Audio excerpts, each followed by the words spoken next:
دەمەوێت بچمە سەر ئەو بابەتە دەزانین هەمومان ئەو دەزانین دەست نیشانکردنی نەخۆشی زۆر گرنگترە لە چارەسەرکردنی ڕەنگ بێ زۆر جار بەهۆی بەکارهێنانی دەرمانی هەڵەوە کەسێک ڕوبەڕووی ئاتا تووشی کێشە و ناڕەحەتی دیکە بێتن.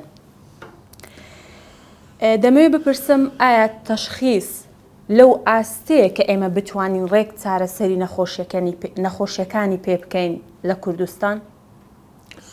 ئێستا مستەوای تەشخیص لە کوردستان زۆر بەرز بووە چونکە تەحلیلەکانمان هەمویان هەیە و دکتۆری اختصاصی پاتۆلۆجی کەوا دەخوێنتەوە نەسیجەکە گۆشتەکەی کە لێ دەکرێتەوە دنێتەوە زەرع پێدەڵێن زەرع ئەومان هەمووی هەیە.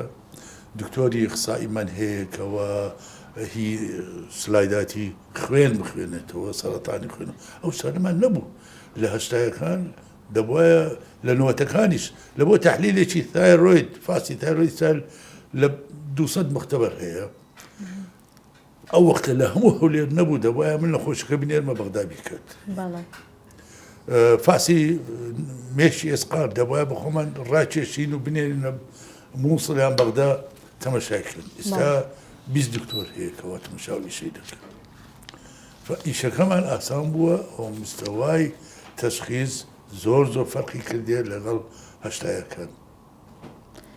باشە دکتۆر شتێکی دیکە ئێمەی هاوڵاتی بەردەوام گوێمان لێ دەبێت کە دکتۆرەکان پەیوەندیان هەیە لەگەڵ شەریکات و مندوو بوو ئەو بابەتانە بۆ ساختکردنەوەی دەرمانەکانیان جاری وایە نەخۆشێک سەردانی دکتۆرێک دەکات کۆمەڵێک دەرمانی پێدەدات کە سوودی لێ نابینێ و هەمان نەخۆش سەردانی دکتۆرێکی تر دەکات کە هەمان پسپۆڕی هەیە بەڕاستی پێی دەڵێ کە کێ ئەو دەرمانانەی بۆ نووسیوە ئایا بەڕاستی دەمەوێت ئەوە بپرسم ئەو شتە هەیە لە نێو دکتۆرەکان لە هەندێک دکتۆر بەڵێ ئەوەش بەو 2 ساڵی ئەخیر پێ نەبوو شتەکە نوێیە نوێیە ئەو 2 ساڵە پێ بووە ئەوەش لەلایەکی خەتای شەریکاتی دەرمانە ئەوە دەکەی ڕادەکە دەرەوەرە دەنێرمە خارج دەرمانەکەم لۆ سەر بکە بەس بەو مستەوایە نییە وەکو بەغدا و وەکو حتا وەکو سلێمانیش نییە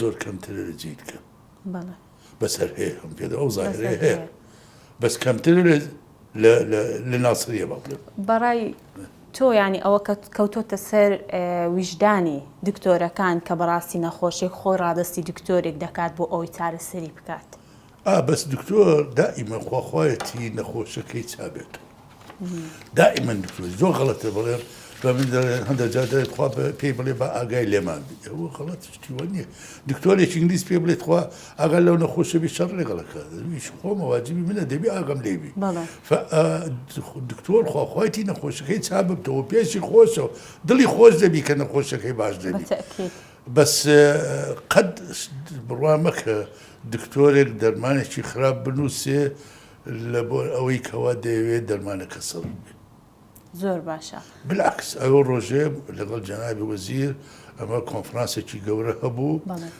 یەک لەو نقطانەم باسم کرد گوتم هەندە دەرمان هەیە پێیانابی لێرە تکام وایە ئەمر بکەی کەوا ئەو دەرمانانە بێتە کوردستان زۆر باشە ئێستا ئەمە بە فەخرەوە دەڵێن ئەمە زۆر واقعیترین و زۆر باشترین لەو دکتۆرانی کە ئیش دەکەن لە بەغدا و دلیل سقەی ئەو نەخۆشانەیە بەمە ئەمە نەخۆش مستەمر لە تکتیتەوە لۆن دێت نازنەی دکتۆری خۆیان دێنە هەولێر هەرە من نا هەموو دکتۆرەکانی قسایەکانی کەی لە هەولێر ئەو نەخۆشانەی دەبینن هەمووی لە دیالە و لە نەجەف و لە حتا لە کەربەلاش و حتا بێگومان ناوبانگێکی واتان پەیدا کردووە کە ئەو متمانەیە دروست بووە لە نێو خەڵکدا دەمێ ئەو بپرسم ئایا دکتۆر دەشتی هیچ کات بووە نەخۆشێک لە ژێر دەستت مردە بێت یان ئاڵەتێکی وا ڕوویدا بێت کە نەتوانیت چیرۆکەکەی لایەت بکەی ڕوودا بێت کە بۆمان بگەڕیتەوە لە بۆمان باس بکەیت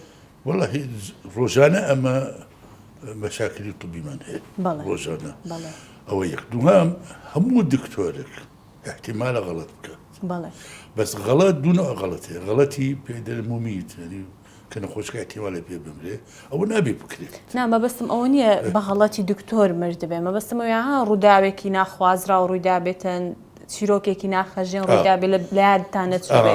نەخۆشیێکمان هەیە پێڵێ مەڵتیپل مایلۆمە. بەڵێ. مەڵتیپل مایلۆمە چییە؟ ئێسقانەکە زۆر نرمە بێ. یعنی وەکو کاغەزەی لێ دێ ئێسقانی مەتەنە نەخۆشێک فاسم کرد تق دەستیش کرد. ماشەڵڵا. ئەوە شتێکی علمیە و جائزە و خزمەکانی گوتیا وەڵڵاهی ئەوە ئەتۆ نەخۆشە دوا لێ کردیە وایەت زۆر کرد هەتا لەبۆ ئەوە مێردەکەی گوتی دکتۆر ئەتو وەکی کابرات کرد جێ دەرهینا بوو دێگۆ وەڵاهی جێ دەرهال لەگەڵ دەست کرد. ئەوە جائزە علمیەن. بەڵێ. زۆرم پێ ناخۆش و بەس ئەوە دەبی. ڕووداوێکە و ئیتر ڕووی داوە. زۆر باشە دکتۆر لە زۆربەی چاوپێکەوتنەکاندا بەڕێستان ئاماژە بۆ دەکەن کە ماددە سپیەکانی وەکو ئارد و خوێ و شەکر و لیمۆندوزی و ئەو بابەتانە ژەهر بە ژەهر ناویان دەبێت کە دەبێتەوە هۆی قەڵەوی و نەخۆشی و ئەو بابەتانە و زۆربەی کۆمنتەکانیشم بینیوە یان زۆربەی کۆمنتەکانیشم خوێندەوە کە دەڵێن بۆ دکتۆر خۆی قەڵەوە و چارەسەری خۆی ناکات مادەم ئەو باسی ئەو ماددە سپیانە دەکات. ئایا تووشی هیچ نەخۆشیێکی کردووی ئەو ماددە سپیانە؟ لا ماددە سپیانە تووشی نەکردم بەس عام باز دەکەم بۆ خەڵک ئامۆژگاری بدەم. بێگومان. ئەمە دائیمان بە دکتۆرەکان دەڵێن لە مقابلات باسی نەخۆشی مەکەن و ئاڕازی نەخۆشی نەخۆش وە سواز بێ و باش نییە باسی خۆپاراستن بکەن بەشت. بەڵێ. یعنی دکتۆرێک کە دێتە مقابلەی تەلەڤیزیۆنی مەفروضە نەسیحەتی خەڵک بکە کو خۆیان دەپارێزن لە نەخۆشی. بەڵێ. ناباسی نەخۆشی بکە ئەگەر وهابی معنای احتیمال لە سەرەتانێتەوە ئیشی ئەوان نییە. ئیشی ئەوە نییە نەخۆش بزانێ مەفروضە دکتۆر بزانێ. نەخۆش دەبی بزانی کو خۆی پارێزی لە نەخۆشی. ئاردی سپی شەکر خوێ ئەوە هەرچێکیان خراپە لە بۆ ئینسان. بێگومان. فقدر امكان طبعا كم بخوا ولو خواردن بخۆی خۆشە. ئەرە وەڵڵا خواردنی خۆش هەر خۆشە دکتۆرنیا. ئەو جواب بزانم ئێستا ئەو خواردنانە بەڕاستی بوویتە باو لە نێو کۆمەڵگە ینی تۆزە قورسە دەستبەرداری بێوازیان لێ بهێنی بە تایبەتی ئاردونان و ئەو بابەتانە. والله نان ئێستا دەرچووکەوە حساسیە لە گەنم کە لە مادەی گلوتینی تێدا لە جۆ لە گەنم زۆرە خاصن لە منداڵت.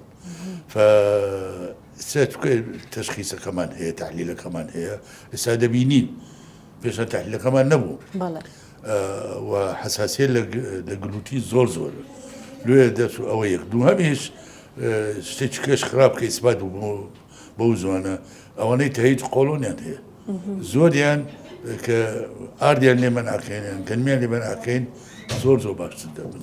هەر بەجددیش ئێستا نەخۆشی کۆڵۆن زۆر بڵاو بوویتەوە زۆر بەر بڵاو ینی کەس نییە ئێستا ئەو نەخۆشیی نەبێت بەڕاستی. چاوری جەرجیش ئەو بڵاو بەڕاستی دەبێت خۆمان بپارێزین.